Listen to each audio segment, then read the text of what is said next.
Hello, friends. It's Jonathan Harmon with the J. Harmon Home Team with my buddy Whit Hubner here of Roots Radio, a.k.a. Your Witness, right? WMOT. WMOT, and one of my favorite radio stations to listen to. We're going to get to some of that here in just a bit. I know a lot of you really enjoyed that format change. I've posted about it several times on Facebook, especially when it first happened. And I have a lot of friends that were like, oh my word, this is spectacular, right? Yeah. I mean, it was refreshing. Yeah. You know, we were talking about Wilco just a minute ago. It was a shot in the arm. Right? You can hear Wilco on the regular. Yep. So, but real quick, let's start with, tell me about you. Like, who are you? How'd you get here? What do you do? That kind of thing. Robert Whitney Hubner III, born June 30th, 1966. Dang, you're old, dude. I know. It's frightening. So I was born in Marietta, Georgia. Actually, Atlanta. They didn't have a hospital in Marietta at the time. Mm-hmm. And Dad was a salesman. So we went from Marietta to San Francisco back to Marietta, Marietta to Chattanooga. That took me to 9 years old. At that point, the parents split. Wow. Dad stayed in Chattanooga. Mom moved us to Nashville in 1976. Summer of 76. And so that's how long I've been in Nashville.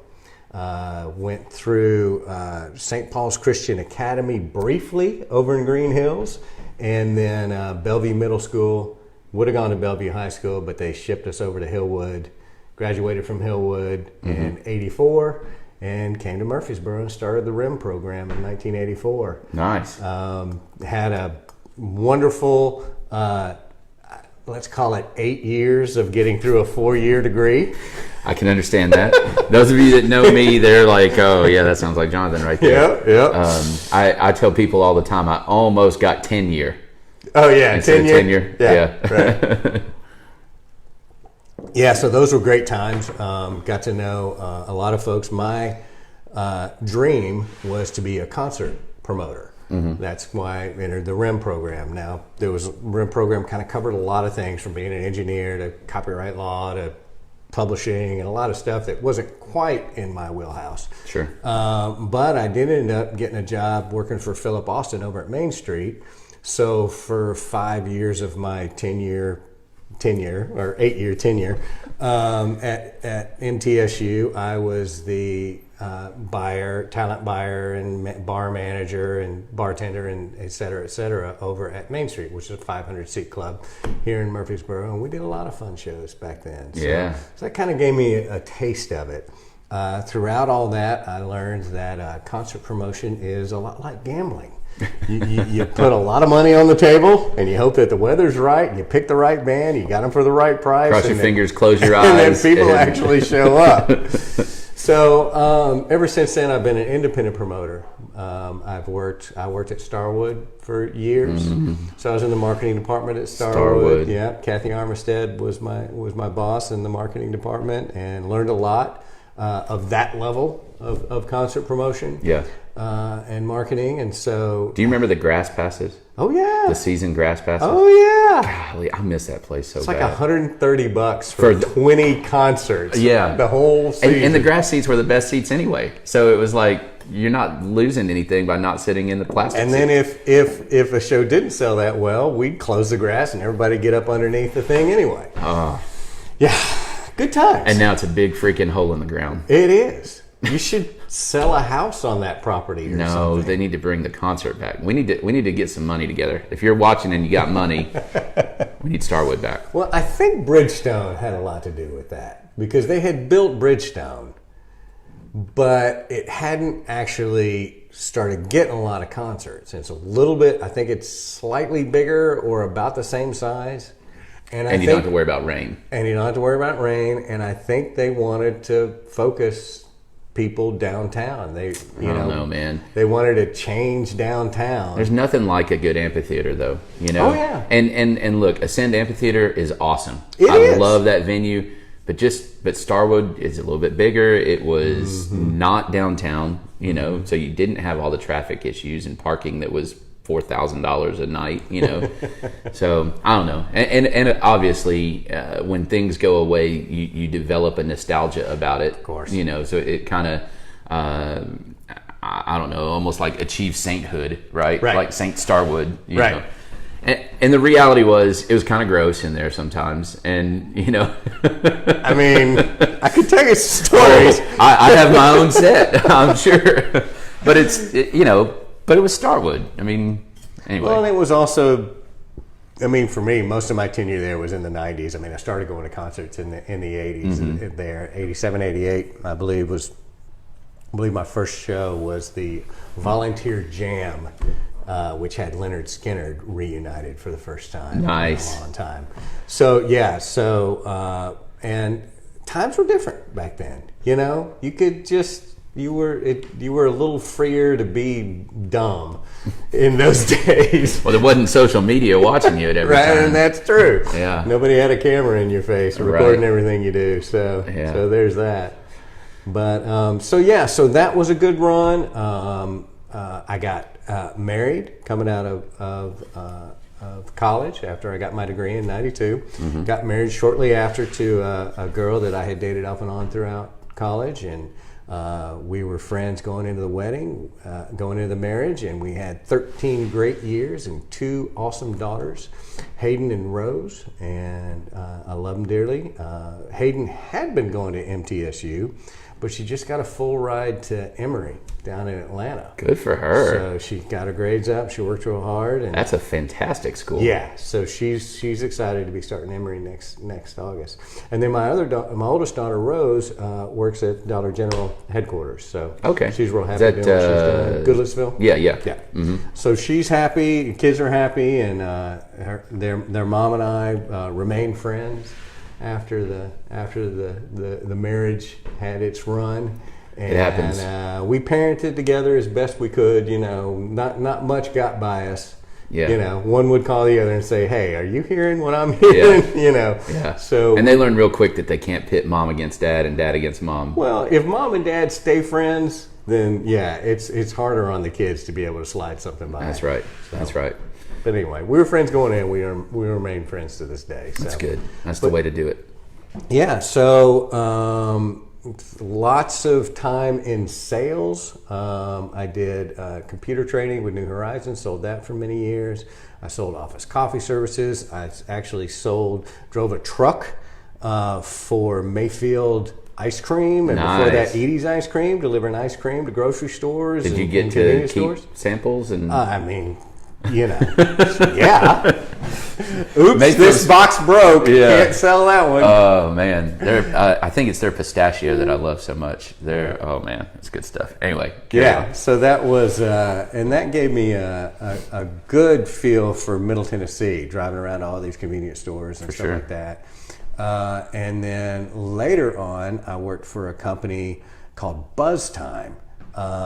This was before I started my actually paid radio career. Is that the little trivia things? It sure is. Oh, the okay. trivia in the car. Dude, And- I'm addicted to those things. I love them. Buffalo Wild Wings has them, and several other spots. Yeah. And so yeah, we Coconut Bay used to have it. I don't know if they still have it or not. I haven't It's been a there while since I've been in Yeah, I there, have no idea. but that was one of my spots. But yeah, so I would drive all over the state of Tennessee, which gave me a chance to see all the corners of Tennessee. Oh, yeah. I mean, I covered everything from Bristol to Memphis, up and down in every corner. So that was fun. You know, got to work on different bars with different bar promotions and stuff like that. Meet some interesting folks there, I bet, huh? Absolutely, absolutely. But the travel got old after a couple years. You know, it was fun for a while, and then it was like, you know, I kind of want to be home with my kids. I've been in a relationship with my girlfriend for 13 years now, so Wow. you know, we're. That's kind of serious. It was, yeah, we're kind of serious. Yeah, I think it's going to stick. So yeah, so I just kind of wanted to be home. So I started looking around, and a friend of mine, Kathy Armistead, who I mentioned earlier, Yeah. who was my boss over at Starwood, mentioned to me about a new radio station in Nashville, and it turned out to be Hippie Radio, WHPY. Yeah. So I reached out. I never could pick that up down here, but anytime I got to about Laverne or so, You could grab it. yeah, and it was a great station. Yeah, fun station, playing the classics. So I went to work for them. I approached them and said, "Look, I have a sales background, but then I also, I've dabbled in radio, and I had been doing radio on Radio Free Nashville, and before that WRVU, just in my spare time, just because I love music discovery, and I love turning people on to stuff, and trying to help give artists a platform to share their art. And so those were the places I could do that. Yeah, for sure. So I started '04. I started as an intern for Doyle Davis for the D-Funk show on WRVU. That was the beginning of my radio career. And so I would sit in for him, and then he trained me for a semester, and then I got my own show. I did the Positive Spin show for a while on WRVU, and then moved to Radio Free Nashville when sort of RVU went away. Radio Free Nashville was there, and so I started one radio show called Underground Arena, which didn't have as much legs, but they asked me if I would do a blues show. And I was not a big blues guy. I mean, I liked blues, but I didn't feel like I had the knowledge, the history, the depth to really be the blues guy. But they had a really solid library and basically gave me 30,000 songs to run this show. And I knew there was a fledgling blues organization in town called the Nashville Blues Society. And so I contacted them and said, hey, I have this opportunity. Would you guys kind of help guide me as to who I should invite to be on the show, who should perform, who I should interview, that kind of thing, and kind of what's going on.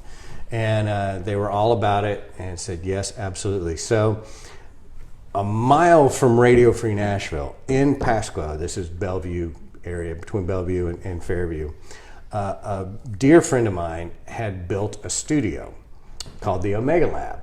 Well, the studio is inside Kuwait-era Army tents. I remember you telling me about Army this. tents. Yeah, that's wild. Tents that, well, the first incarnation were tents that just housed, Army folk in the field. Yeah.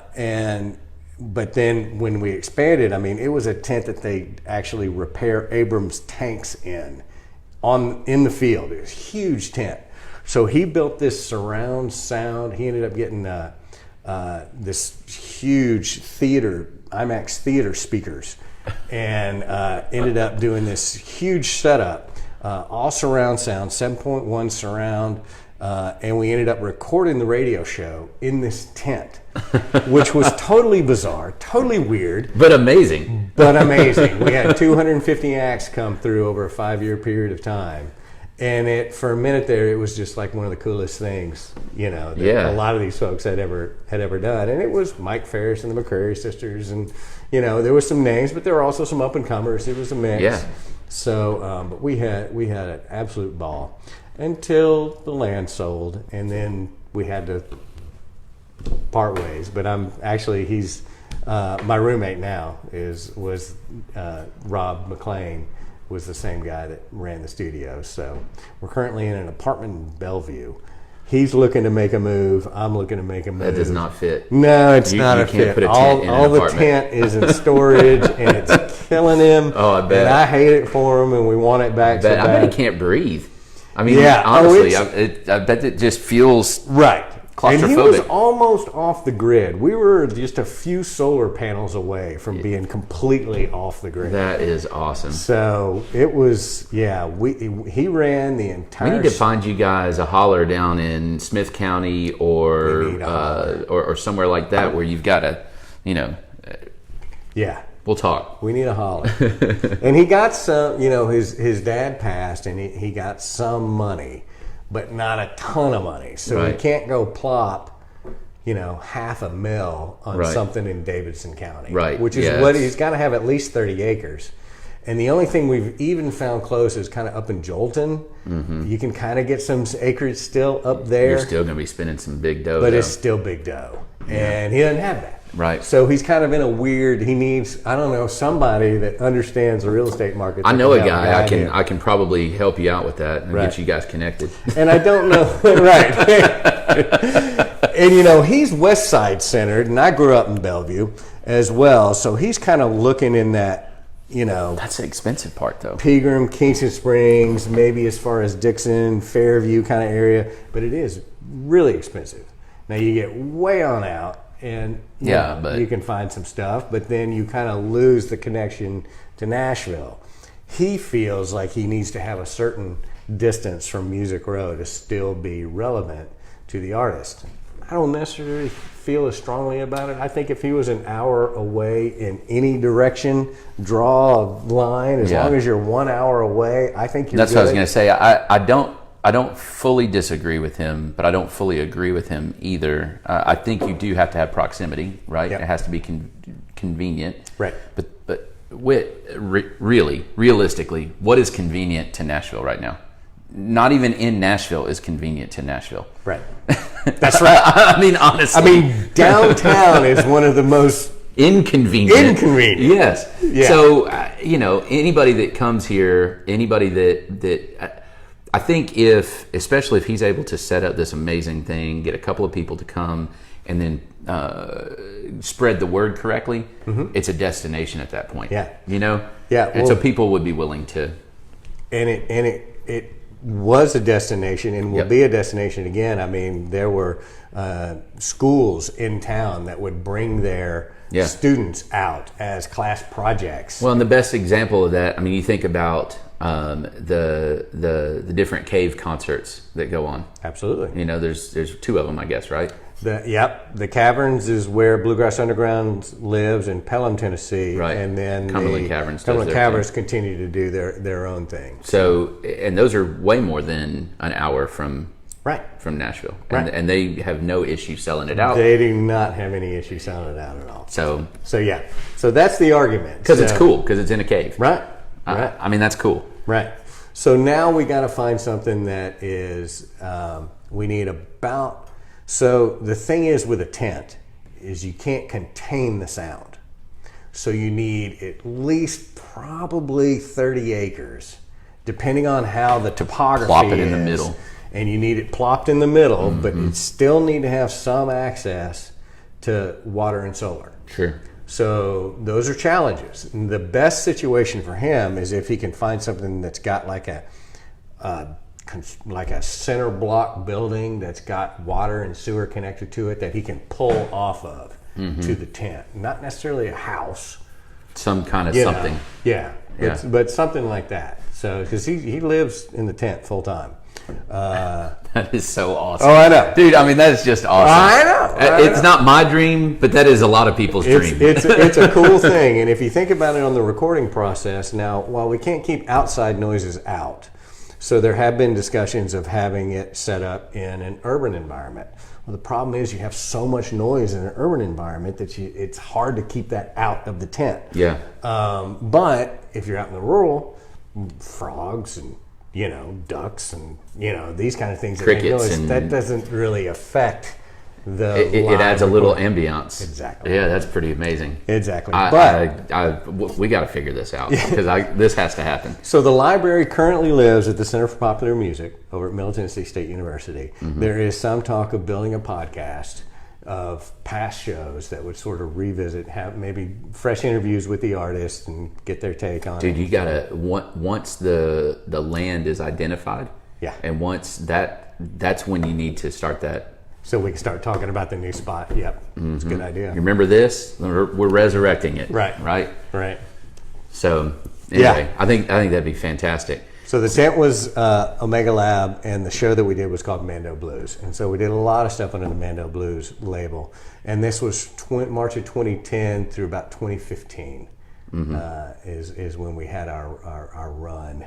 Yeah. And then he ended up pulling stakes up literally November of 2017. So he's coming up on a couple years since he's had to pull up stakes. Yeah. It's time. Yeah, he's ready. We don't want to sign another lease. Yeah. The lakes in Bellevue is a fine place to stay. For good place to visit. Don't want to live there. I mean, it's fine for apartment living. There's nothing wrong with it. Yeah. It's just, when you've had so much it just doesn't open work. air and all that, and then you're put in that box. Yeah. I understand that. Well, we'll talk off camera and see if we can maybe pull some stuff to go check out. In the meantime, you have recently ventured into not just concert promotion, but but festival building. Tell me about that. Yeah, so, and I don't want to take too much credit for that because that was a lot of the folks that I work with that put a lot of it together. So after WHPY, my time at WHPY came to an end, I contacted John Walker over at Music City Roots and had heard rumor that they were going to be getting involved with the radio station down in Murfreesboro. Mm-hmm. And I said, John, I'm really interested in what you're doing and I'd like to talk to you about it. And he said, well, I can't afford you. Well, things happened and it turned out that he could afford me and I was available. So I contacted him and said, look, I'm ready to go. And so he brought me on as a salesperson, as an on-air personality. So if you're not familiar, MTSU has 2 radio stations. Correct. One is WMTS, and it's a student-run, much like WRVU. Yeah, practice lab, if you will, right? Yep. I was actually on that for a year, loved it. It was super fun. Learned that radio is not for me, as far as a job. It was fun. Then there's the professional station, which is WMOT, and for forever it was jazz. Correct. And we still have some jazz folks out there that are not happy about our format change. Because it's really about the only jazz station, or it was. Yeah, there are jazz shows that you can catch on certain stations, but not one dedicated to it. Now, we still have 2 signals that broadcast, and we have online. So the jazz still exists. It just doesn't have the 100,000 watts that it has. Which that's the max that the FCC allows, correct? So it's a full-fledged real radio station, correct? Right, at 100,000 watts. 89.5 is at least in this area. I think it's got 2 other numbers. Is that right? 2 other numbers, mostly around the Columbia area because there's some hills and stuff that kind of interfere with the signal. So we've got a couple other repeaters down that way. But yeah, we go from the top of Alabama to past Bowling Green. Yeah, so it's a big signal. And made the format change 2 years ago now. September of 2016. Oh, coming up on 3 years. Yeah, nice. Coming up on 3. And now the format is, in my opinion, it's Americana, right? Correct. But it is so, like that category, it's sort of like in the 90s saying that something was alternative, right? It's kind of a non-genre genre. Exactly. There's so many splinters and things that you could say, oh yeah, that's Americana. Correct. Right. So I like to explain it as Americana is an umbrella with a whole bunch of genres in it. Yep. So you can listen to the station and you'll hear a blues song next to a classic country song, next to a Zydeco track, next to a Grateful Dead song, all in a row. And you played Uncle John's band this morning. I absolutely did. I heard it. Love that song. And it all somehow makes sense. The other way I describe it is kind of the island of misfit toys. It's where art that is being created that doesn't have a home on the radio finds a home. Mm-hmm. That's kind of how I explain it. And the home might have gone away because it's old. The home might have gone away because it was the person that influenced the person that influenced the big commercial success band. I mean, there's that. There's also the consultants don't like it. The consultants want a small box of stuff that's tried and true. It's got a good beat and you can dance to it. Exactly. Yeah. And the thing is, and it might even be now, it's the people that are completely independent. They don't get tied up to a label. Or if they do get tied to a label, it's not a label that Sony or some of the others push, right? Well, take a Casey Musgraves, for example. Yes. She's winning Grammys, she's selling out concerts, she's all over the place. She's not getting much radio airplay on commercial radio stations. Right. They're just not playing her stuff. But yet everybody likes it. We are, and we're loving it. How does that happen? It's weird, isn't it? It's an odd, radio's in an odd Yes, and place. I learned that when I was on WMTS. I mean, I would play, believe it or not, WMTS has a rotation. Yeah. And, they get music through a couple of organizations, and you're supposed to play X number of, and I'm like, wait a minute, I thought this was student radio, but it all comes down, in that case, it comes down to them being able to afford getting more tracks and things of that nature. Or at least it did. I don't know if it's still the same. Right. And so I got in trouble a couple of times because I didn't play enough rotation songs. Yeah. And I'm like, well, this doesn't make sense. But it's a business ultimately. You got your fees and everything else, even at a student radio station, to keep up with your whatever permits and all that stuff. Right. So, and all that is run by Val Hubner. Val Hubner is the executive director of WMOT, WMTS. She's kind of over all of that journalism, all of that media, the Center for Innovation in Media. She's kind of running that show, and she was the one that determined that it was time for our inaugural festival. First festival, because this year WMOT has been 50 years on the air. Really? So to celebrate 50 years of WMOT being on the air, she decided, okay, and she's been thinking about this she's probably been looking at spots for over a year and a half, just trying to find where's the right place for our to do our first one.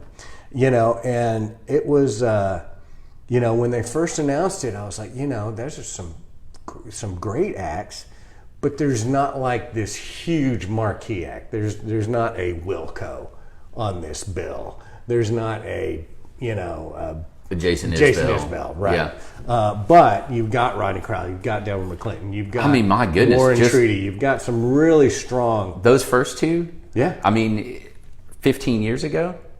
Sure. Rodney Crowell was was no small potato, and he's no small potato these days. Particularly not to us. We love. He's Rodney. Awesome.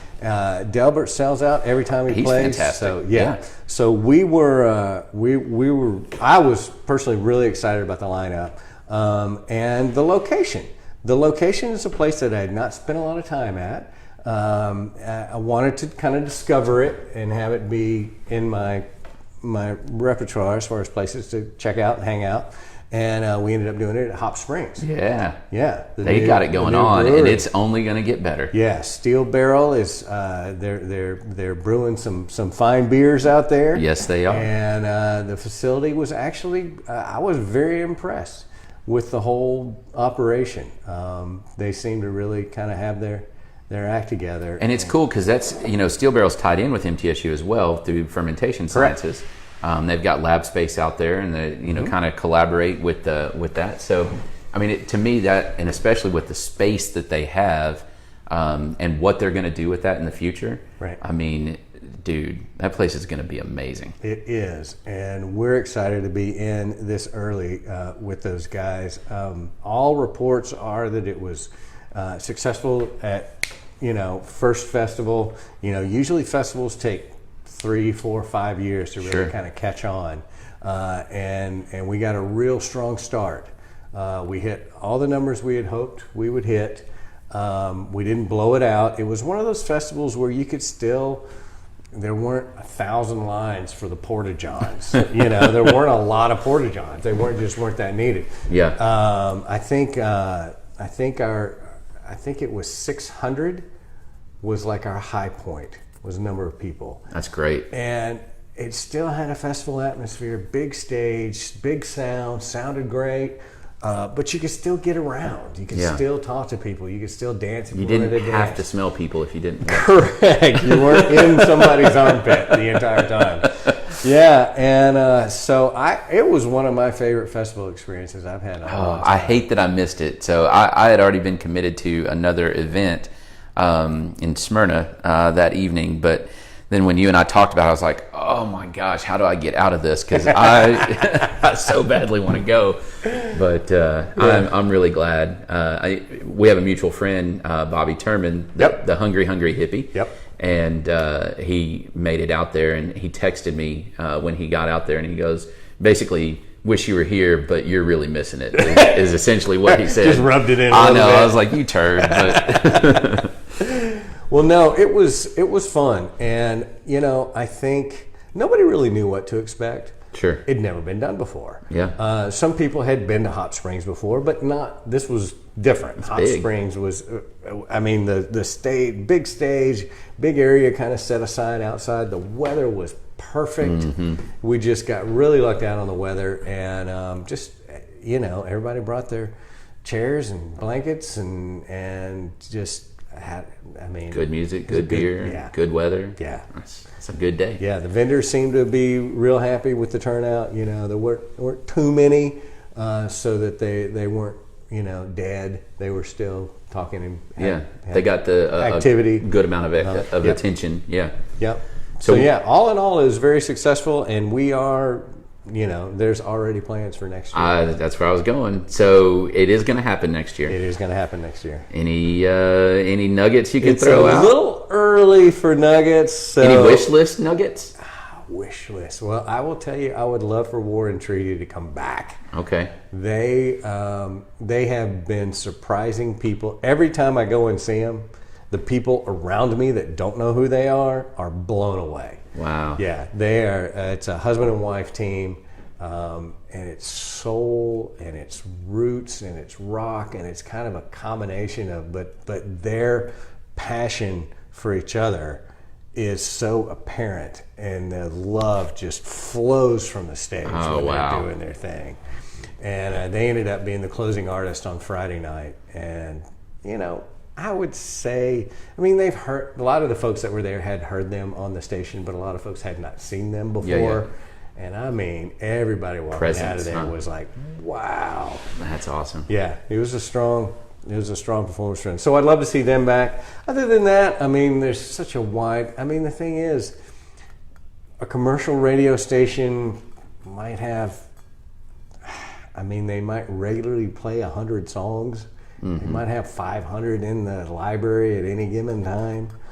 We've got over 12,000 songs. I was going to say thousands. We've got over 12,000 songs in the library. And even within Roots Radio, within WMOT, there are different shows. There's a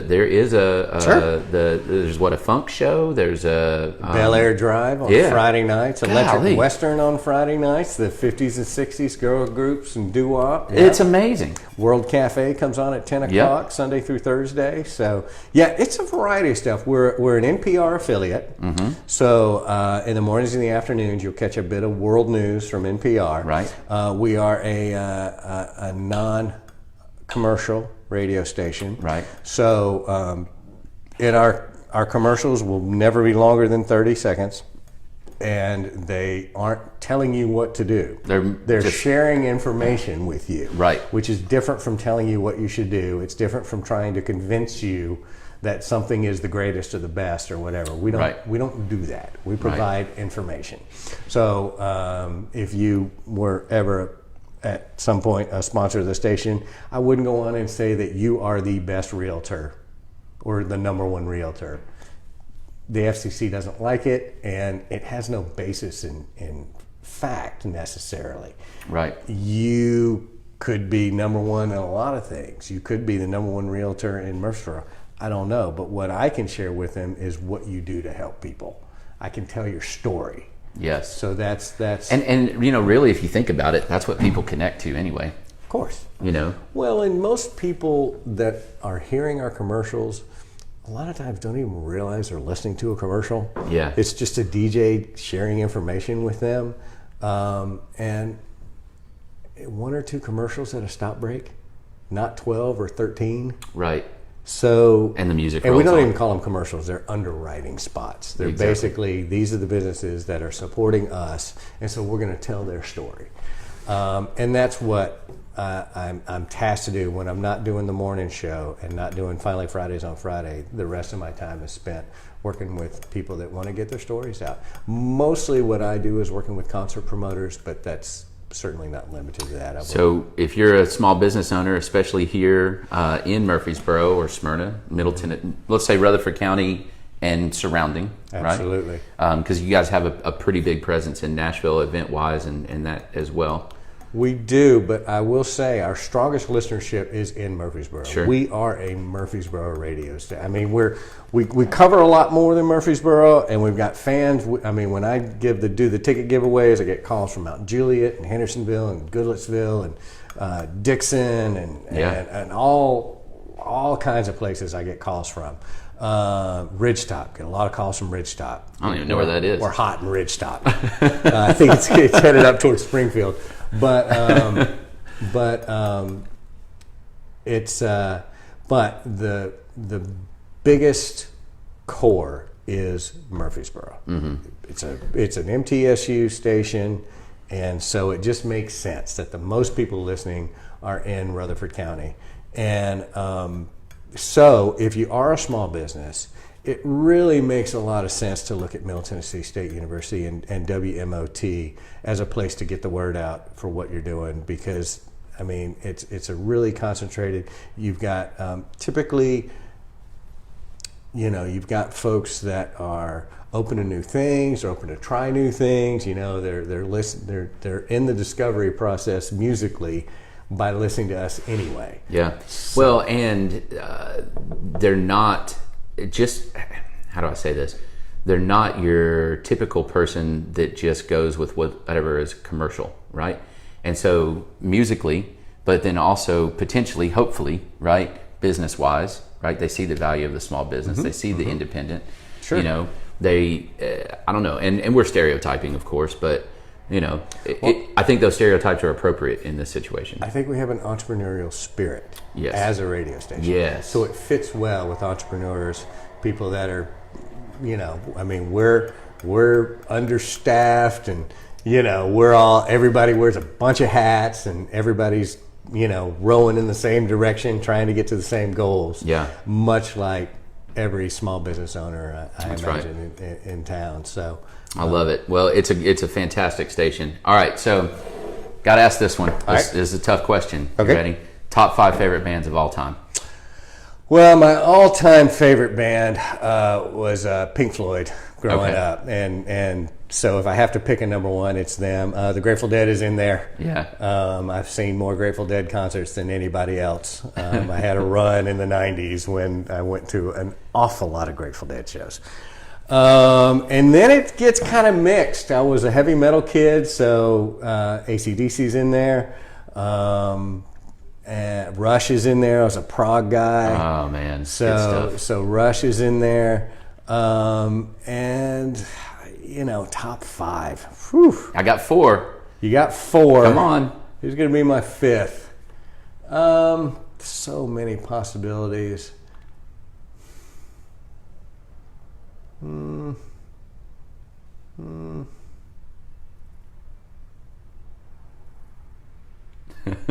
Dead air. I'm having to, because I kind of want to pick something that we play regularly, and there's so much good stuff in there.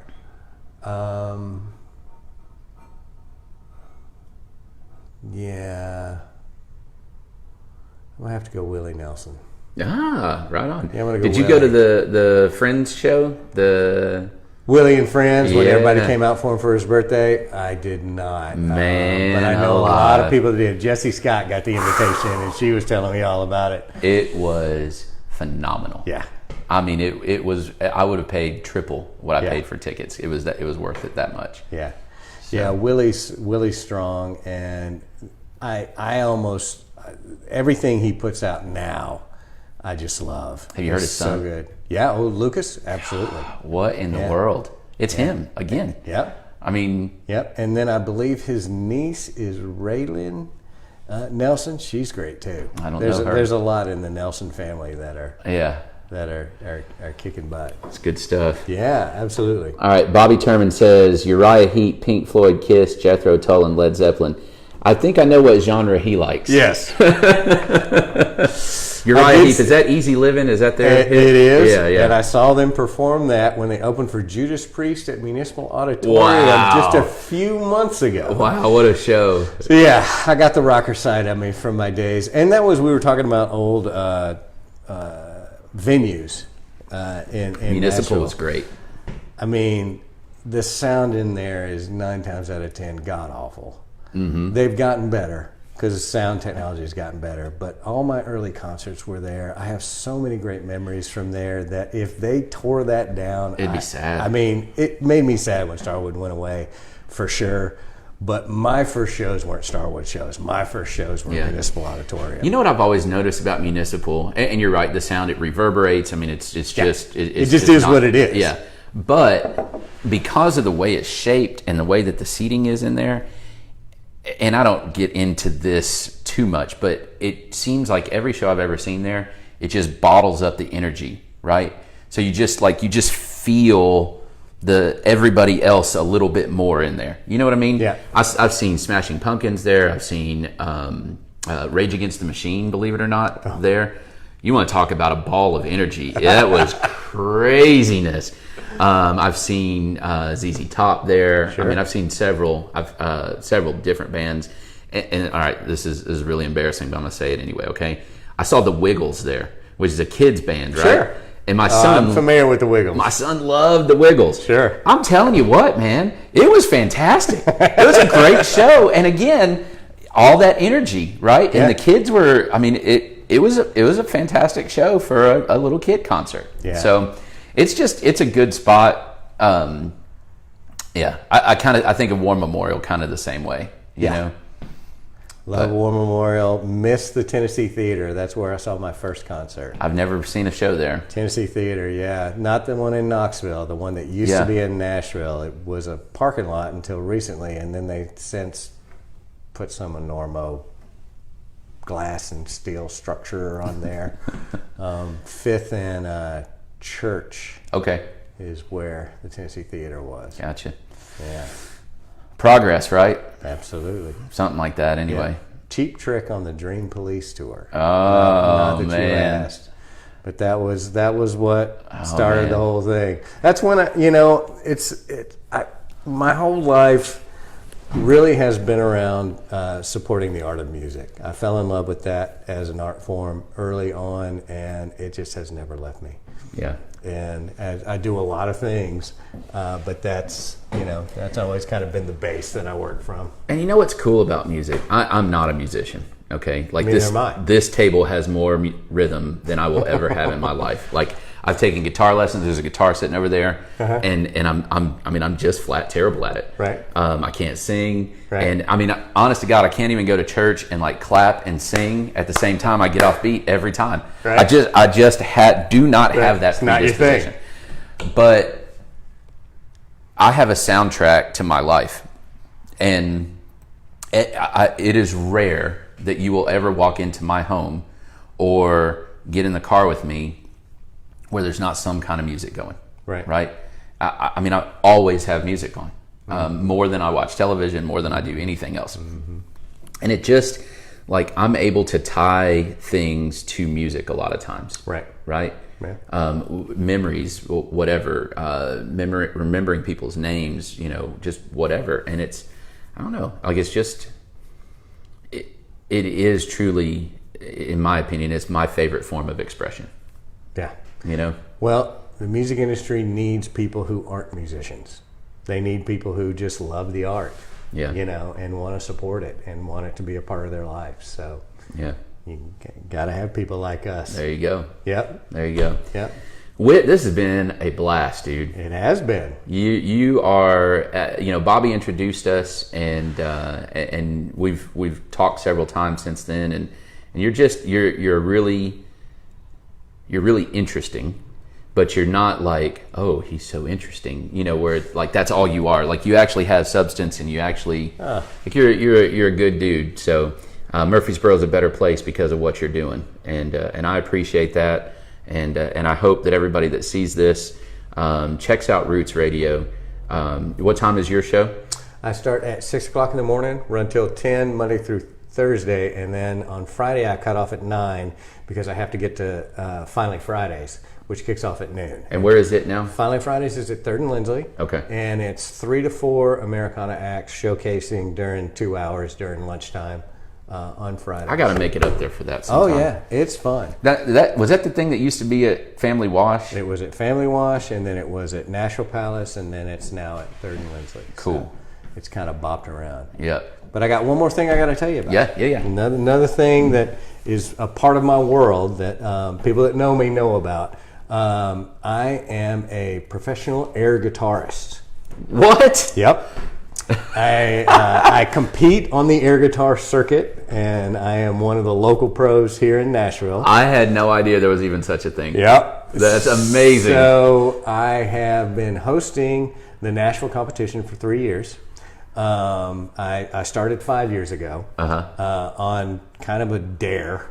I actually went to the event because did you lose a bet or? Well, my girlfriend was go-go dancing at the event, and so I went along just to hang out with her and check it out. Sure. And I happened to have an outfit that some friends of mine at Logue's Black Raven, which was a venue in East Nashville, had given me. I helped them with some bookings, and they said, hey, we want to give you something for helping us out. And it was a kilt outfit with a coat and all this. And, you know, I don't wear it all the time, but, you know, odd events. So I was like, air guitar competition. Sure, we'll wear it. It's kilt time, baby. Well, when I got there was one of the judges was a guy named Nordic Thunder, who is a world champion air guitarist, and he saw me and said, dude, I'm psyched you're here. We got to get you signed up, ready to go. It's going to be great. And I was like, man, I'm just here to watch. He was like, you can't come in here in that outfit and not get on stage. So he ended up talking me into it. I went up and did Whole Lotta Rosie for 60 seconds, and that ended up getting me into air guitar. I ended up going all the way to nationals that year and ended up 6th in the nation. What? Yep, my rookie year, got Rookie of the Year that year. Since then, I have. So this is a thing. This is a thing. It's a real thing. I have been paid. I got paid, actually paid pretty well to lead the world record attempt at the First Tennessee Park for the Nashville Sounds a couple summers ago. They were trying to get the world record for the most air guitarists at one time. Unfortunately, the game went 12 innings. Oh, so people left. we lost a lot of people on a school night. So we lost a lot of folks, and we didn't actually break the world record. But we had a heck of a time. We ended up with, I think, 1,800 plus people out on the field, air guitar into Van Halen. So that's awesome. So that was fun. But I've been telling U.S. Air Guitar for years that they need to have the national championship in Nashville. Yeah. Well, it's happening. Oh. They took me up on it, and August the 3rd at Exit Inn, we will be witnessing the national championship for U.S. Air Guitar. There are over 250 air guitarists from all over the country competing in their hometown or in their region, trying to get to Nashville, August the 3rd, to compete for U.S. Air Guitar. If they win, they will represent the United States of America in the World Air Guitar competition. Thunder. Nordic, I don't know that Nordic is still competing. He's more in the in organizational stuff. But World Air Guitar in Oulu, Finland, in late August. That is amazing. All right, so that's a whole different part of my world. For sure. But I couldn't do the interview. You have to do that. So not drop that. We'll post in the comments here in just a minute. Once we sign off, we'll post. Is there an event for that? There is, and you can just go to usairguitar.com. We'll post the details in here because I got to put that on my calendar. Yeah. It's going to be nuts. It's absolutely going to be bonkers and so much fun. We're really looking forward to that. So that, and the other thing that I do is the Nashville Blues and Roots Alliance. I'm the president of the Nashville Blues and Roots Alliance, which is not just now getting to be close to a year old.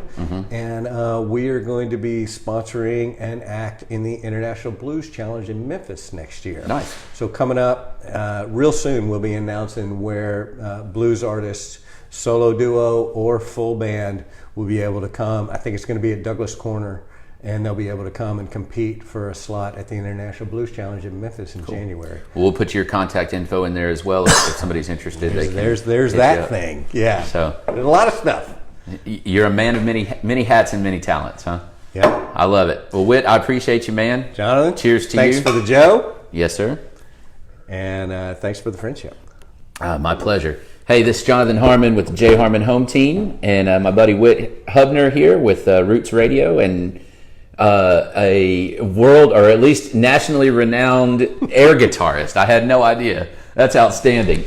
Everybody air guitars. Yes. You are an air guitarist. Yes, I am. As a matter of fact, it's just that nobody else knows that. So I have just shared something that I have not shared with other people. But anyway, so hope you have a great rest of the day and a great rest of the week. Thanks for watching.